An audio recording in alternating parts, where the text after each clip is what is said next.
Shand is a world-renowned Scotch whiskey bottler known for providing connoisseurs with the finest and rarest Scotch whiskies. He travels the globe exploring different cultures to discover the liquid treasures of the world. Please join the Scotsman as the Spirit's Ambassador.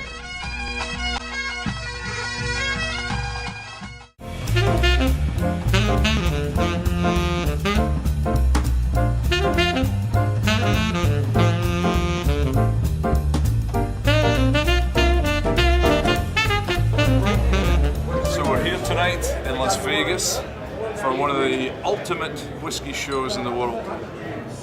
The Ultimate Whisky Experience, where we will be tasting the best whiskies that the whole industry can produce. Whiskies from Scotland, bourbons, Canadian whiskies, Indian whiskies, you name it. We'll be tasting them tonight. So come on, let's go in and do some tasting.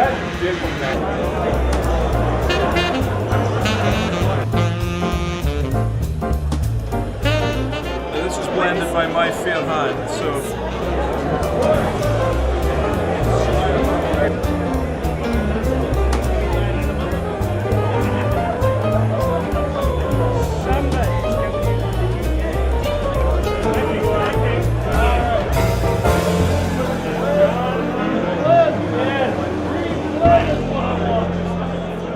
this is a rare opportunity, and furthermore, she is doing God's work. Oh, it is exquisite. It's about an $8,000 bottle. $8,000 per bottle. It is the best of the very best. I have got $500 in this glass. $500 of the oldest whiskey in the world. I can hardly believe it. It's amazing. It's amazing.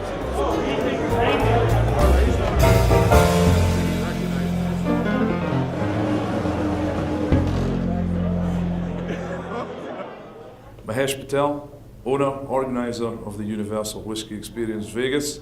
An amazing show. Thank you. Tell me your inspiration. How did this all come about? Well, you know me, I've been traveling to Scotland for years and other distilleries, and my passion for whiskey has been in my blood for well over 20 years, and traveling to different parts of the world, different distilleries. I just wanted to put the best of the best in one room. I've been going to other whiskey events as well, and they're all good events, and a lot of the people that you see that came to these events, I've got to personally know them for years. Yeah. I travel around different parts of the world. But these are real connoisseurs. They're Most of the people that come in here, you don't need to educate them any further. Absolutely not. But what they want to do is just open up their taste buds to different whiskies. Different whiskies. They're probably the same way I am. Yeah. You know, looking for that special whiskey and on a journey to look for another special whiskey.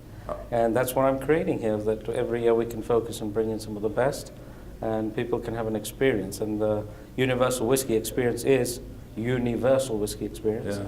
Our show is called the Nth. The name was developed basically mathematical formula, you know, the nth degree. Nth degree, yeah. And that's how we came up with that. Exactly. So we call the show the Nth. Universal Whisky is the promoter. And the company will also now, starting this fall, start doing some more exclusive events, more intimate events, dinner events, smaller groups, 25, 30 people. Out with America as well? All over. All over the world? We're planning to go. Wonderful. We're planning one in... the Whiskey Festival here, it will stay in Vegas for the main event.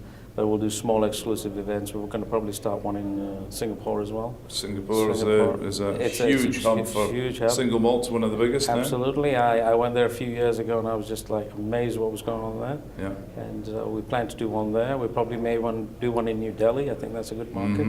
Hong Kong and UK's obviously got its share, but we're going to focus where we find the guys that really enjoy these. Well, look at India. We were speaking to the guys from Amrit last night, our show, and he was telling us that India is, you know, more whiskey drunk in India than any other country in the world. Yeah, so they drink it like pints in the UK, right? Yeah, that's exactly right. But I think India, it is a big drinking market, but in the sense they now need to be educated into the more of the sophisticated whiskies. So Asia Pacific too. Oh yes, absolutely. Asia Pacific. Looking at Shanghai. We're talking to this group here, the Wynn Hotel Group, Yeah. of doing it at their sister hotel in Macau. Macau. That's a good place. Yeah, so lots of money there too. Yeah, absolutely. A little bit like here. But those events are going to be a little bit smaller. you know, want to bring in some of the more around the 100 mark, little different events, and may focus on key distilleries as well for some of our bottling companies. Tell me about your collection. I've heard that you were one of the buyers of the Dalmore. $175,000 for a bottle. Is this true? It certainly is. It was sitting at the show last night. And have you opened it? I haven't opened that one, but I've certainly tried it. I tried it before it was bottled. Mr. Patterson maybe helped out in that? A little bit, yes. Well, we're going to listen to he's Richard's masterclass in a few minutes, so it's going to be... He is definitely a master of whiskey, and he can put on a great show, as you will. Master blender. Right, and he does have a good selection in his warehouse. Yes. As you know, I've launched my own brand today. Oh yeah, we haven't heard it. Tell me more. Okay, well, if you get a chance, just pop in next door. It's called the Cirrus Intrepid Whiskey Purveyors. Cirrus meaning the northern light is a guiding beacon. Yeah. And the beacon has guided me to all different distilleries and finding different casks. Mm-hmm. Our first release is 4 different whiskies. We're doing 2 grain whiskies and 2 malt whiskies. Wow. And one being a Dalmore 67, another's a Fetterkern 66, and we have 2 grain whiskies. I'm really pleased to see grain whiskies. I'm a lover of coming into the market. As you know, you've been promoting it through Duncan Taylor, and I really think that category has been underplayed. It really needs to be brought up, because the way I selected these whiskies, I went through 300 different samples. Yeah. I in fact finalized this on my trip to Scotland in last December. Mm-hmm. With the famous snows that we had. I got stuck and stranded, but I finally made it all over the Highlands to get my whiskey. Yeah. That's how determined I was to make sure that it was going to. So what grains did you finally We got select? a Carsbridge, 1960. Distillery too. 65, and a North British, 62. And so they're really aged whiskies. Really aged. We actually have 2 of them here next door for sampling. I might have to sneak away and have them. Come on in. We've got the Dalmore there and the Carsbridge there. Yeah. And have a look. Please feel free to take some pictures there. The whole setup is in that room next door. Good. Excellent. So hopefully we can trade some casks with you guys and put it in some serious bottles. I would be delighted to sell you some of my casks. We've got it in film now, so... Absolutely.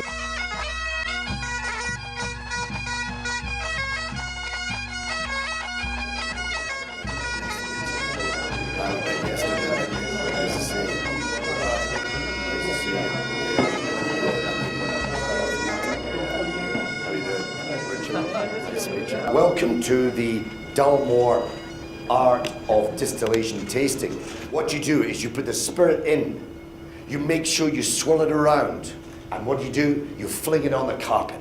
Because what you want to do is to make sure the lip of the glass is absolutely clean. To get into it, go back to it again. I don't want you to drink this. This is coming off at about 71% alcohol. So if you light a match, you'll be in Boston before you know it. So you swirl it around, and if I ever see you holding a glass like this, if I ever see you nosing it like this, I'll kill you.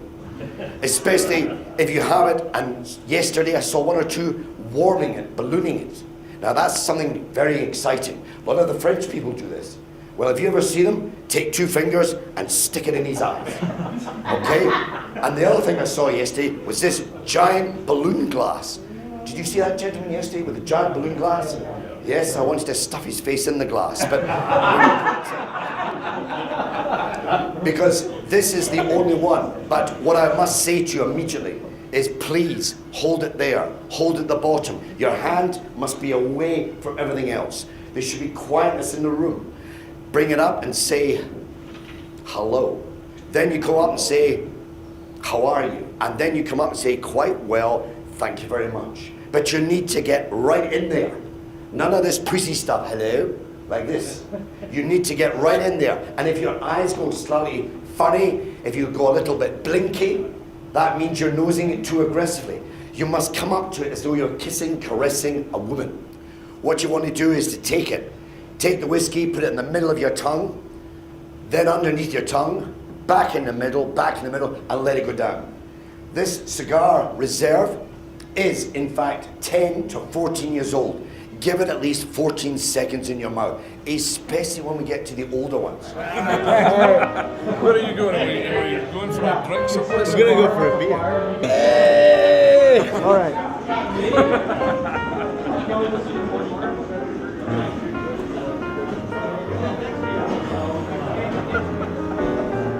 He's a good guy, Robin. Anyway. I can't stop shooting ever, can I? It's like that's right. the second I don't roll. So here we go. I'm going to practice once, but I'm going to... They serve beer by the thimble. By the thimble. Everybody else gets a pint, Robin gets a little glass. He didn't get that out of the bathroom, did he?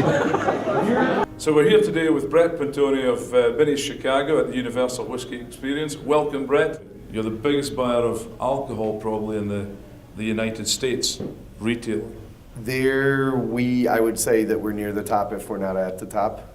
Scotch whiskey or just everything? Well, we sort of developed our specialty spirits program, really the core of it developed around the development of the Scotch market in the United States over the last 10 to 15 years and the explosion in Scotch whiskey. But then as we were building along, as Scotch was building itself up, we also realized that there were as many folks that were interested in tequila and rum and gin and bourbon and rye and Armagnac, every other category. But you've now gone really specialist. You're into single casks, your special releases, and I mean this is for a connoisseurs.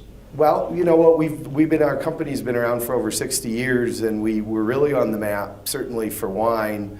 And as consumer interest went from, just like consumer interest in wine went from, box wines and then Sutter Home and Behringer White Zinfandel, which a lot of us owe our jobs to, because for a lot of people that might have been the first cork finished wine that people would have had 25 or 30 years ago. Mm-hmm. In the same way, when single malt whiskey versus just blended or Canadian or bourbon started to really develop in the United States and really explode in the late 80s and early 90s, you kind of have to have a light go off in your head and say, exactly. There are people that are interested in this. Yeah. And where's the growth now? Where do you see the growth? Well, Scotch is plugging along. You're obviously, a lot of suppliers are now, with the development of added malt, as consumers become more savvy, I think that they start to understand that before, if it wasn't single malt, in the United States at least, if it wasn't single malt, it wasn't anything. And now people are starting to understand that you kind of have to assess bottle by bottle by bottle. So you have vatted malts, you have single malts from distilleries that you don't know, you have single malts from distilleries that would prefer not have their name used on the label, but nonetheless are great whiskeys that get bottled. And I think that it all stems from there. People are becoming more and more savvy, more and more educated. As whiskey shows, like the Nth Whisky Experience in Las Vegas, for instance, is a great one, because you have people that are very, very savvy that not only do they get the chance to see some old favorites, they're very, very much interested in being the first people to know about what's coming up. And this is such a high-end show. This is where the real high rollers spend their money in Vegas. Are you seeing that today at this event? Yeah, I mean, I think you see that all along. It is, it's funny from our perspective. The liquor business stays solid, whether you hit recessions or whether you hit boom times. It does, and it's not, the old joke is that it stays solid, well, because people drink more because they're trying to drown their sorrows. From a retail perspective, the benefit for us is that people drink at home more. I don't think that people go out and drink more when times are bad, but they're more likely to drink in their house and have people over rather than going to a restaurant or going to a bar. And of course, off-premise, that benefits us because we're a destination for them to get these things to take home with them. And in good times, they're good times. But look at last night, we at the event here, a 70-year-old Glenlivet Scotch whiskey. $20,000 a bottle. How many of those do you sell? We probably are going to, just based on conversation and what's available, a bottling like that, being connected with collectors throughout the United States, we're probably going to be good for 3 or 4 bottles. 3 or 4? Yeah, possibly. And do they drink them or do they collect them? It depends. Sometimes I would guess that a lot of the collectors are going to buy these bottles were here and they had an opportunity to try, and quite frankly, that one might end up sitting on a shelf for a while, but eventually everything gets drunk. We hear it, some collectors will buy one bottle, hold it, drink the other one. Drink the other one, absolutely. And then sell the first one at eventually, double the price in a few years. Because somebody else will come along that'll want it, sure. Although I talked to one collector that was here today who has every intention of certainly is buying one, possibly is buying 2, but intends to use one for a very, very high and charity fundraising event. He's going to I buy think I it. know that. This is And his- Oklahoma gentleman. Yeah, and his destination is he has done this before with rare high-end bottlings, and he'll make the, this is going to be a $23,000 bottle by the time it hits the United States market, and that is his donation. But if he gets 20 people to pay $3,000 a piece to try that and a few other things, all of a sudden a cause has now gotten $60,000 off of a $20,000 investment. Exactly. We've even got Indian whiskies at this event. I mean, It's a funny thing. I do a lot of our consumer education and I do consumer education and staff education for customers. And again, Scotch is a heavy focus, although we will hit all categories. And one of the things I've been doing really over the last 3 or 4 years is trying to demystify malt whiskey in general. Because malt whiskey is so strongly, as it should be, so strongly associated with Scotland, and you could say that the best is still coming out of Scotland. But if the materials are good, and the equipment is good, and the processes are followed, you can make an awfully good malt whiskey anywhere in the planet. It's a little bit different market. We experienced a great microbrewery boom in the late 80s and early 90s that kind of fell for a period of time flat because a lot of people went to market quickly. There was a lot of sort of bad product that had to be cleared out, and now it's had a resurgence in the last 5 to 10 years. Everything is rock solid, and the quality of the product that's coming out is very good. People like to liken the microdistillery movement in the United States to the microbrewery movement, but there's a difference, because when the microbrewery movement started, they were entering a vacuum. The microdistillers have a harder time because they're not entering a vacuum. There is, at reasonable prices and in great quantity, vodka, gin, fantastic bourbon, fantastic malt whiskey, fantastic brandies, both with regular traditional grape brandies and fruit brandies. No microdistillery is entering a movement. Or is entering a vacuum. So you really have to immediately out of the gates produce very, very high quality product. And you have to put your thinking cap on a little bit, I think. So that's their unique selling point. And there has to be, make something. It's easy to make vodka and get it to market. You turn on your still, you basically run neutral alcohol that doesn't smell or taste like anything, and you stick it in a nice bottle and you sell it. Yeah. That's not how you're going to have a long, long career as a microdistillery. Either do something in an existing long-time category very, very well, or create something new. And you've got to be commercially viable. I mean, distilleries are expensive things to run. They're absolutely, yeah. That's what's the old adage, how to have a small fortune, start a distillery with a large one. Yeah, I know. I've been there. I mean, that is sort of there is some investment that is required. Yeah. And you ought to know that coming in, but I think that the microdistilleries were a lot more aware of that, having viewed some of the business failures of the early microbrewery movement. And there were many failures. There's certainly many great successes, but there were, for every great success, there were probably 5 failures. Yeah. And I think we're too early in right now to start to see things sort itself out, but again, what I'm seeing is the difference. I very rarely run into bad microdistilled product. Yeah. I drank a lot of bad microbrewed beer in 93, 94, 95. Yeah. That's not the case so far. But there is going to have to be some shakeout, because if you have a lot of proliferation, there is a limit to how many different... There'll be too many, and there is always a shakeout. At the same time that I do everything I can for my company to make sure that if somebody walks into a Binny's store, that they have almost like a holy cow experience. They're like, oh my God, I never knew that many things existed. Yeah. That's part of the show of what we do. At the same time, we also have to keep that product flowing through. So what's next for Binny's? World domination? I think we're pretty happy. We've developed, we're a family-owned company. We've been in Chicago. We've had stores in Chicago for over 60 years. Yeah. And Chicago is a big market. We know it very well. And I don't see in each store you've got an expert. An in-store expert. We do, and that was traditionally we had always had that in our wine program. That was something that had always existed, and we've started to develop that in the liquor program and the beer program as well, quite frankly, and our cigar program as well, because we are. I think that sort of separates you from the others, and that some of the biggest stores I've seen, I won't mention any names, they do not have resident experts. And you ask about a particular product, and they can't volunteer any information. They can't, exactly. you have to have two things going on. You have to have somebody that is passionate enough to take some time to learn so they can't answer the questions. And the other critical part for us is having people, there is a way to not be able to answer a question but still make a consumer feel good. Yeah. You know, because just the engaged, I don't know, but I'll find out. We also, people who don't know, we try to train and then immediately seek out the expert in a very short period of time. And we found that people will be very patient if the answer is proactive. You know, if they say, well, you know what, I don't know, but I'll find out. People don't seem to mind waiting. I mean, they're not going to stand there for 10 minutes, but if they have to wait for a minute or two, they're fine. And we do try to always have somebody that can answer a question, especially now. I mean, it doesn't do any good to put 30 new micro-distilled bourbons / malt whiskeys / rye whiskeys on the shelf and then have somebody go, look, there's a lot of them and I don't know a thing. Slightly citrusy. Definitely. Is that Glen Rothes? Yes. Quite malty. It's an Amstel beer finish. Hang on. I'm picking up. You're picking up my aftershave. I'm picking up meadows.